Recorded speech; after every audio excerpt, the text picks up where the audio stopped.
अगर पीएफ के रिकॉर्ड में आपके डेट ऑफ ज्वाइनिंग पीएफ और date of joining EPS update नहीं है तो कैसे आपको इसे अपडेट करना है, मैं आपको प्रैक्टिकली एम्प्लॉयर पोर्टल से दिखा रहा हूँ। यहाँ आप देख लीजिए कि जब हम व्यू पे जाते हैं, सर्विस हिस्ट्री पे जाते हैं, तो इस तरह से हमारे पास पीएफ की भी डेट ऑफ ज्वाइनिंग नहीं है और ईपीएस की भी डेट ऑफ ज्वाइनिंग नहीं है और ये व्यक्ति नौकरी छोड़ चुके हैं। तो अगर इनको पीएफ निकालना है तो यहाँ पे डेट ऑफ ज्वाइनिंग और डेट ऑफ एग्जिट होना अनिवार्य है। अब ये कैसे करा जाएगा, इसको बताने के लिए मेरे पास एम्प्लॉयर का पोर्टल है और मैं आपको एम्प्लॉयर पोर्टल पे दिखा रहा हूँ कि कितना आसान होता है इसे अपडेट करना। हम जाते हैं एम्प्लॉयर पोर्टल पे और एम्प्लॉयर पोर्टल अगर मैं लॉगिन शुरू से करके दिखाऊं तो सिंपल सा हम साइन इन करते हैं, ओके करते हैं, फिर मेंबर पे जाते हैं, मेंबर प्रोफाइल पे जाना है।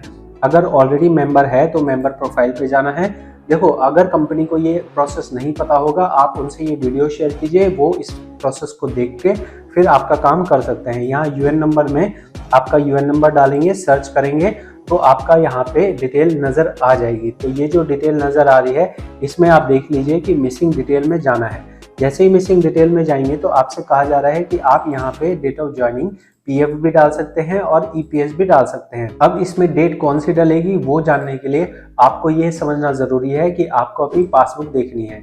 अब मैं आपको यहाँ पासबुक अगर दिखा रहा हूँ तो यहाँ पे देखिए, इन्होंने नौकरी की है 2013 से 2016 तक।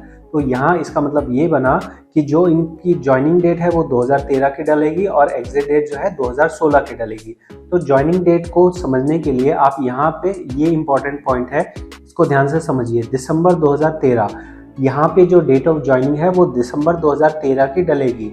वेजेस मंथ आपको देखना है, यहाँ पे जो जनवरी 2014 है इसको नहीं देखना है, आपको वेजेस मंथ को देखना है। अभी दिसंबर के अंदर में आप देखिए कि यहाँ पे जो सैलरी दी जा रही है 4,900 रुपये दी जा रही है। तो यहाँ पे हो सकता है कि 1 तारीख को ज्वाइन किया हो सकता है 5 दिसंबर को ज्वाइन किया हो, 5 दिसंबर 2013 को ज्वाइन किया हो। तो ऐसे हमें कैसे पता लगेगा, ऐसे तो हमें पता नहीं लग सकता है। तो यहाँ हम सिर्फ एक अनुमान लगा सकते हैं। तरीका ये है कि अगर आपको एग्जैक्ट डेट पता हो किसी रिकॉर्ड में या किसी ज्वाइनिंग लेटर में या किसी भी ऐसे रिकॉर्ड में, कोई आपने आईडी कार्ड बनाई हो जहाँ पे डेट ऑफ ज्वाइनिंग नज़र आ रही हो, तो आप वहाँ से डेट ऑफ ज्वाइनिंग समझ सकते हैं और वही डेट आपको डालनी है। पीएफ और ईपीएस में सेम डेट डलेगी। जैसा आप देख रहे हैं यहाँ पीएफ का कंट्रीब्यूशन हो रहा है और ईपीएस का भी कंट्रीब्यूशन हो रहा है, दोनों डेट एक जैसी ही डलेगी। अब ये कैसे अपडेट करना है, तो मैं मान रहा हूँ क्योंकि यहाँ सबसे ज़्यादा अमाउंट है तो ये मान लेता हूँ कि 1 तारीख को ही इन्होंने ज्वाइन किया है। तो यहाँ हम क्या डालेंगे, 1 दिसंबर 2013 डालेंगे। तो हम ये कैसे सिलेक्ट करें, हम यहाँ दिसंबर सिलेक्ट करते हैं, यहाँ पे हम डाल रहे हैं। देखो यहाँ ईपीएस की ज्वाइनिंग हमें अलग से डालने के लिए कह रहा है, तो हम यहाँ भी ऐसे सिलेक्ट कर लेते हैं। 1 जनवरी आ गया, यहाँ हम ठीक करते हैं, इसको दिसंबर करते हैं। 1 दिसंबर 2013 हमें डालना है, ठीक है। ये हमने किया। उसके बाद हम अपडेट कर रहे हैं, member detail update successfully, okay आ गया, ठीक है। अब यहाँ पे ओके आ गया ना, तो इसे हमें अप्रूव भी करना पड़ेगा।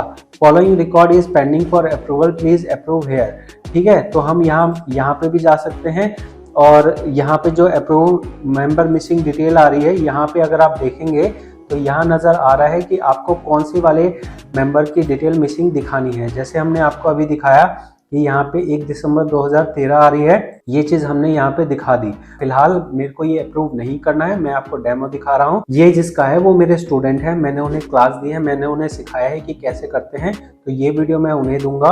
वो एक्चुअली ये फाइनल करेंगे कि एग्जैक्ट डेट क्या डालनी है। अगर एग्जैक्ट डेट ना समझ आए तो 1 दिसंबर डाल सकते हैं, लेकिन अगर एग्जैक्ट डेट मिल जाती है 2 दिसंबर 3 दिसंबर, तो हमें एग्जैक्ट डेट डालनी है।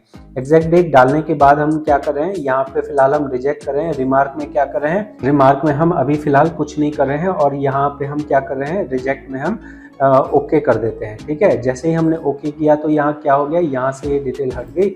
उसके बाद अगर हम मेंबर प्रोफाइल में जा रहे हैं, यहाँ पे टच कर रहे हैं, सिलेक्ट कर रहे हैं, मिसिंग डिटेल पे जा रहे हैं, तो वापस से हमें यहाँ पे डिटेल डालने के लिए कह रहा है। तो इतना आसान होता है मिसिंग डिटेल्स को अपडेट करना। मैंने आपको जो बताया है ये आपको किसी भी चैनल पे कहीं भी कोई भी नहीं बताएगा।